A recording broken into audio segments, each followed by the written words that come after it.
Today we are talking about motivation, as decided by you. Throughout this, we are going to go over 5 main tips that I have learned from my own experience, and after we go through a bunch of different stories, I'm going to summarize them again at the end to really drive it on home.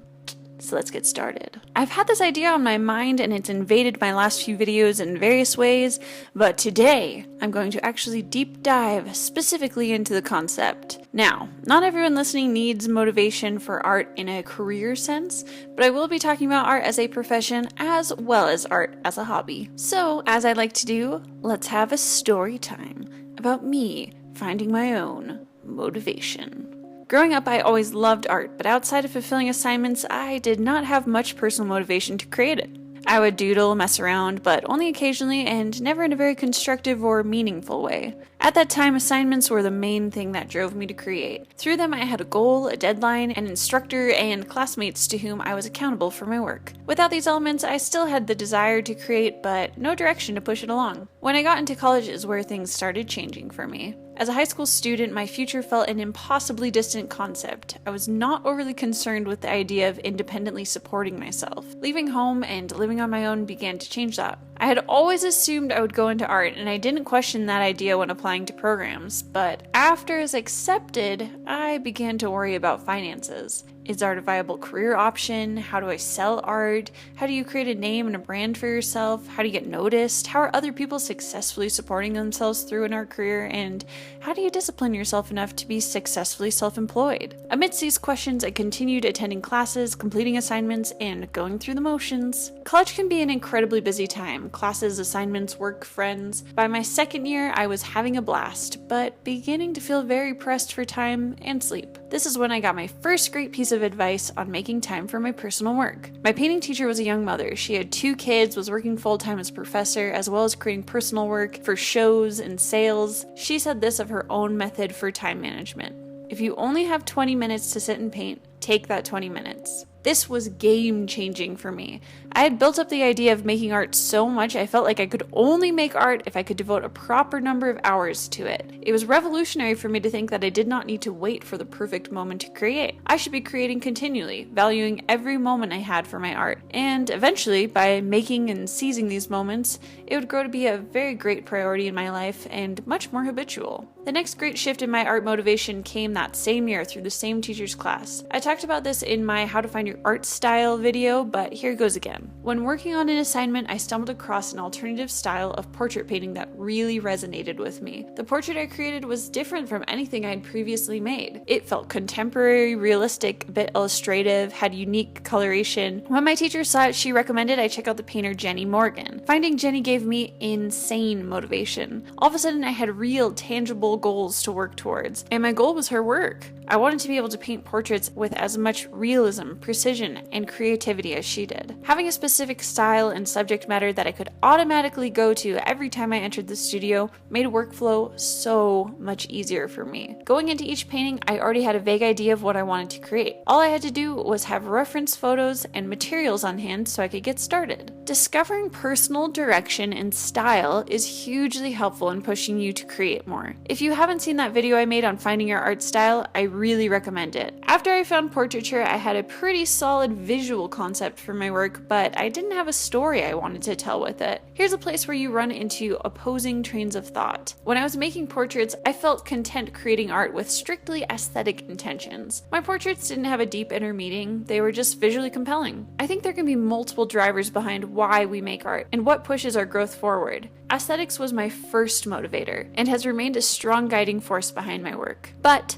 shortly after I got into portraiture, an emotional motivator drove into my practice. I've talked about this more in depth in other videos, so I'll just briefly say it here. My dad died about 2 years after I started painting portraits. Emotionally processing this event led me to examine art as a means to tell a story and communicate an emotion. Hence, conceptual expression became a new driving force behind my work. Because at the time I was feeling very emotionally driven to express my experience with death, the visual content of my work began to shift in order to meet up with its emotional content. Together they changed my aesthetic focus and visual narrative. Instead of making contemporary portraiture, I focused on imagery that made me feel connected to my dad and a sense of home. This is why I started painting landscapes in the ocean, both visuals being things that reminded me of my dad. While aesthetics alone can be a powerful motivator, I found that becoming in touch with my inner thoughts, then expressing them visually, was a second big motivator to my work. It was therapeutic and helped me mourn. 2 birds, 1 stone. Make meaningful art and work through some pretty heavy feelings. After I graduated, I worked first at a residential treatment center and then later as an elementary art school teacher. During this time, I was making art as a side business, but with limited growth. Halfway through my first year teaching, my husband graduated college and found a good work opportunity in New York. I wasn't in love with teaching and I really wanted to start spending more time on art, so I quit my job to move across country with him and go full time on painting. Here's where motivation got low again and discouragement got pretty high. I now had infinite time to dedicate to painting, but limited understanding of these few things. 1. How to increase my sales and exposure. 2. What to fill my time with. 3. Whether I was going after a pipe dream. And 4. How to treat self-employment as seriously as a real job. Motivation was hard when it came to keeping a good schedule, working full 40 hours each week, keeping clear boundaries on my work time so painting never got treated as less important than a real job. Around this time, I also decided to start YouTubing. Staying motivated in the beginning stages of your art and career is very difficult.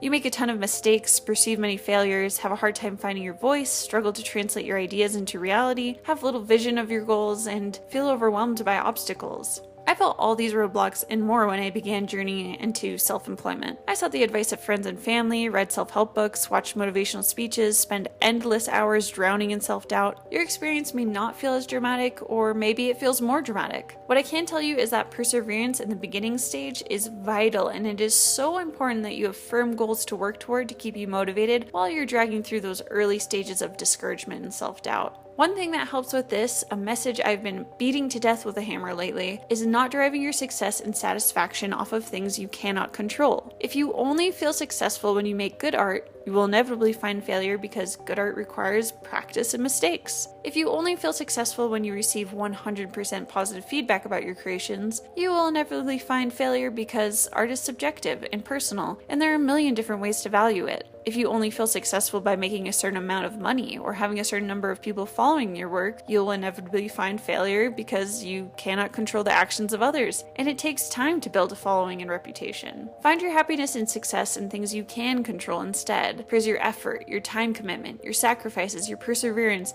your willingness to take risks. Focus on your improvements and the process rather than the product. And remember that you have a limited amount of energy to give out. Make sure you're spending it on the right things. Spend less time worrying about embarrassing yourself or others' perceptions of you, and more on doing the things that really matter to you and can give you the life you want. As time dragged on, after I moved to New York, I continued painting, applying to shows and competitions, deliberately networking with other people in my local art community, building my confidence, making videos, researching best practices. Slowly, I gathered more traction, more confidence, more exposure, and as these things happened, more work appeared for me. I sold more paintings, so I needed to make more. I got more subscribers, so I spent more time developing my channel and editing skills. I received more feedback, so I spent more time communicating with an online art community. I received more sponsorship attention, so I spent more time finding ways to monetize my channel. My following grew further, so now I've moved on to taking on more projects and developing more ways to interact online. I started this Patreon, I'm working with a company to develop merchandise. Beyond these things, more have come up. At this point, I have so many ideas flowing and projects underway. I never have a lack of work to do, and I also have set up different deadlines that I have to meet, people I'm accountable to, companies I work with, videos, schedules to meet, accounts to maintain and grow. Newton's law of inertia states that every object will remain at rest or in a uniform motion in a straight line unless compelled to change by the action of an external force. I think about this concept sometimes when I think of motivation. Without the initial shove in the beginning, you cannot move forward. I'll repeat a story I told in a previous video that comes from the book The Subtle Art of Not Giving a F.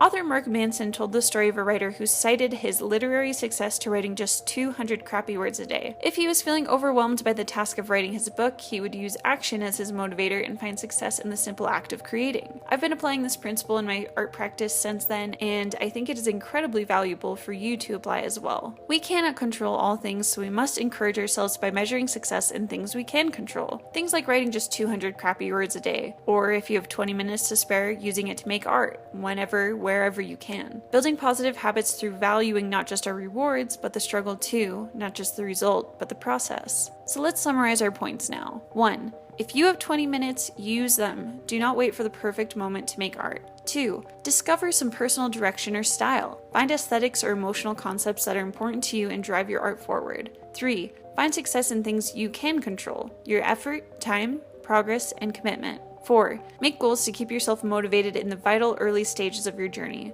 And 5. Act first and let acting create your motivation. Do not wait for motivation to lead you to act. I hope this helps you guys. Thank you for choosing such an important topic, and thank you for being such continually loving and supportive and wonderful people to me. I really, really appreciate you guys being here. Sending all of my love to you. Bye!